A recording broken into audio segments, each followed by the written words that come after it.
নমস্কার।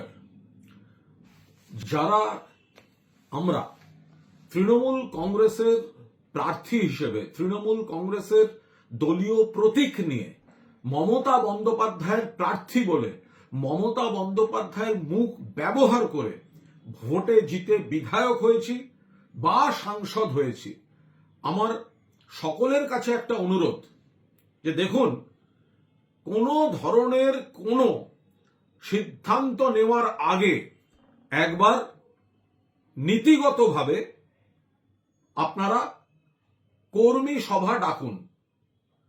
কারণ আমরা যারা জিতেছি, আমরা একা জিতিনি, আমরা নির্দল নয়।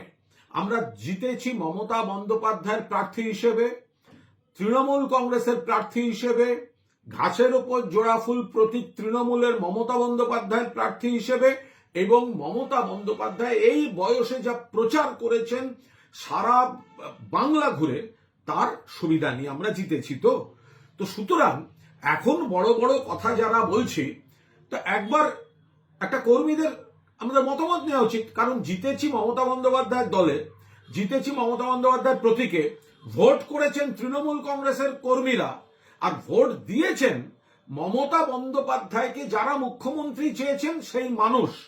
মাঝখান থেকে আমরা ভোটের পর বিরোধী দলে এসেছি, এখন সবার বিলম্বিত বিবেক জাগরণ হচ্ছে। তো যদি দল খারাপ হয়, যদি দম বন্ধ হয়, আমাদেরও কিছু বক্তব্য আছে, 100% আছে, অভিযোগ আছে, কিন্তু ভোটটায় আমরা বিরোধী পক্ষে আসার পর এখন কথা কেন? যদি দল খারাপ হয় আপনি কেন প্রার্থী হয়েছিলেন? কেউ আপনাকে বলেছিল? তখন তো মমতাদির সঙ্গে ছবি, অভিষেকের সঙ্গে ছবি, কয়েকজনের পুরনো ইন্টারভিউ, এই ভোটের মুখে কি সব প্রশংসা মমতা বন্দ্যোপাধ্যায়কে, অভিষেক বন্দ্যোপাধ্যায়কে। তারা আজকে শুনুন, আর একটা কথা বলি, একটু ভগবানে বিশ্বাস রাখবেন।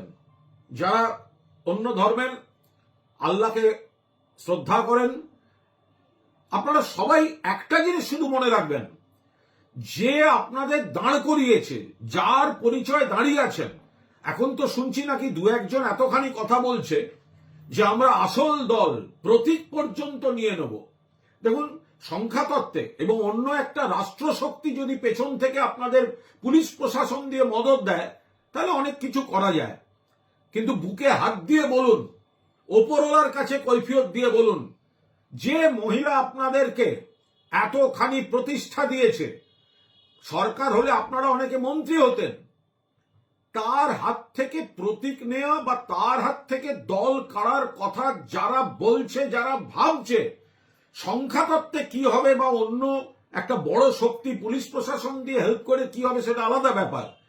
আপনি বুকে হাত দিয়ে ভাবুন, ওপরওয়ালা কোনোদিন ক্ষমা করবেন না। এটা এত বড় বেঈমানি, এত বড় বিশ্বাসঘাতকতা, এটা ওপরওয়ালার আশীর্বাদ নেমে আসবে।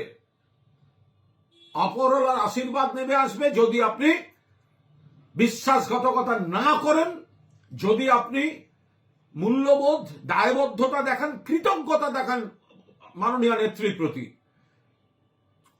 অসুবিধা থাকলে, ক্ষোভ থাকলে 100 বার বলবেন, কিন্তু ওপরওয়ালা আশীর্বাদ নয়, অভিশাপ দেবেন। যদি যিনি সৃষ্টি করেছেন, আমরা আজকে বিধানসভার ভবনটায় যেতে পেরেছি, আমাদেরকে এমএলএ করেছেন বলে মমতা বন্দ্যোপাধ্যায়। আমরা সংসদে যেতে পেরেছি, সংসদে মমতা বন্দ্যোপাধ্যায় সাংসদ করেছেন। আজকে আমরা বলছি দল কেড়ে নেব, সিম্বল কেড়ে নেব।